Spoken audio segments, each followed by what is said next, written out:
ಸ್ನೇಹಿತರೆ, big boss ಮನೆಗೆ ಹೋಗಬೇಕೆಂಬ ನಿಮ್ಮ ಕನಸು ನನಸಾಗುವ ಸಮಯ ಹತ್ತಿರ ಬಂದಿದೆ. ಬಹುನಿರೀಕ್ಷಿತ ಬಿಗ್ ಬಾಸ್ ಕನ್ನಡ 13ರ ಆನ್ ಗ್ರೌಂಡ್ ಆಡಿಷನ್ಗಳು ಜುಲೈ 28ರಿಂದ ಆರಂಭವಾಗ್ತಾ ಇದೆ. ತಮ್ಮಲ್ಲಿರುವ ಪ್ರತಿಭೆಯನ್ನು ಪ್ರದರ್ಶಿಸಲು ಆಕಾಂಕ್ಷಿಗಳಿಗೆ ಇದೊಂದು ಅದ್ಭುತ ವೇದಿಕೆ.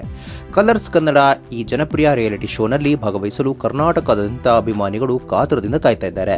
ಮಂಗಳವಾರದ ಆಡಿಷನ್ ಸ್ಥಳ ಮತ್ತು ಸಮಯ ವಿವರಗಳಿಗಾಗಿ ಹುಡುಕಾಟ ನಡೆಸ್ತಾ ಇದ್ದಾರೆ. ಈ ಸೀಸನ್ನಲ್ಲಿ ಸ್ಪರ್ಧಿಸಲು ಕೆಲವು ಕಟ್ಟುನಿಟ್ಟಿನ ನಿಯಮಗಳನ್ನು ಪಾಲಿಸುವುದು ಕಡ್ಡಾಯವಾಗಿದೆ. ಆಡಿಷನ್ನಲ್ಲಿ ಭಾಗವಹಿಸುವವರು ಕನಿಷ್ಠ 18 ವರ್ಷ ವಯಸ್ಸಿನವರಾಗಿರಬೇಕು ಮತ್ತು ಸರ್ಕಾರದ ಮಾನ್ಯತೆ ಪಡೆದ ಗುರುತಿನ ಚೀಟಿಗಳನ್ನು ಹೊಂದಿರಬೇಕು. ಆಧಾರ್ ಕಾರ್ಡ್, ಇತ್ತೀಚಿನ ಪಾಸ್ಪೋರ್ಟ್ ಅಳತೆಯ ಫೋಟೋಗಳು ಮತ್ತು ಸಹಿ ಮಾಡಿದ ಒಪ್ಪಿಗೆ ಪತ್ರಗಳನ್ನು ಮರೆಯದೆ ತನ್ನಿ. ಕಾನೂನು ಪ್ರಕ್ರಿಯೆಗಳಿಗಾಗಿ ಈ ದಾಖಲೆಗಳು ಅತ್ಯಗತ್ಯ.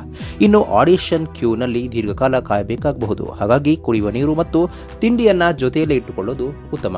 Big boss Kannada season 13 audition ನಡೆಯುವ ಸ್ಥಳ ಮತ್ತು ವಿವರ ಹೀಗಿದೆ.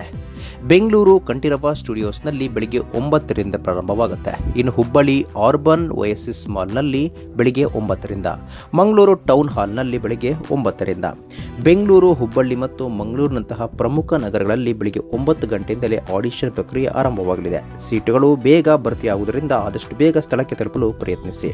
ಪ್ರತಿಭೆಗಳನ್ನು ಗುರುತಿಸಲು ಪ್ರೊಡಕ್ಷನ್ ಟೀಮ್ ಹಲವು ಸುತ್ತಿನ ಪರೀಕ್ಷೆಗಳನ್ನು ನಡೆಸಲಿದೆ.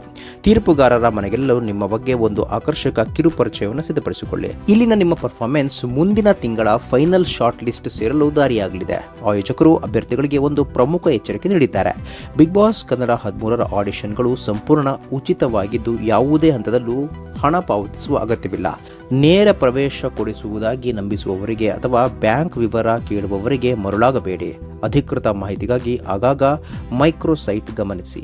ಆಡಿಷನ್ ಸ್ಥಳದಲ್ಲಿ ಭದ್ರತಾ ಸಿಬ್ಬಂದಿಯ ಸೂಚನೆಗಳನ್ನು ಪಾಲಿಸಿ ಮತ್ತು ಶಿಸ್ತು ಕಾಪಾಡಿ ಅಂತ ಹೇಳಿದ್ದಾರೆ. ಸ್ನೇಹಿತರೆ, ನೀವು ಕೂಡ ಆಡಿಷನ್ಗೆ ಹೋಗ್ತಿದ್ದೀರಾ? ಇದ್ರ ಬಗ್ಗೆ ನಿಮ್ಮ ಅನಿಸಿಕೆ ತಪ್ಪದೆ ಕಾಮೆಂಟ್ ಬಾಕ್ಸ್ ನಲ್ಲಿ. ಸ್ನೇಹಿತರೆ, ವಿಡಿಯೋ ಇಷ್ಟ ಆಗಿದ್ರೆ ಲೈಕ್ ಮಾಡಿ, ಶೇರ್ ಮಾಡಿ, ಚಾನಲ್ನ ಸಬ್ಸ್ಕ್ರೈಬ್ ಮಾಡಿ, ಹಾಗೆ ಬೆಲ್ ಐಕನ್ನ ಕ್ಲಿಕ್ ಮಾಡಿದ್ರೆ ಹೊಸ ವಿಡಿಯೋನ ನೀವು ಮಿಸ್ ಮಾಡೋದೇ ಇಲ್ಲ.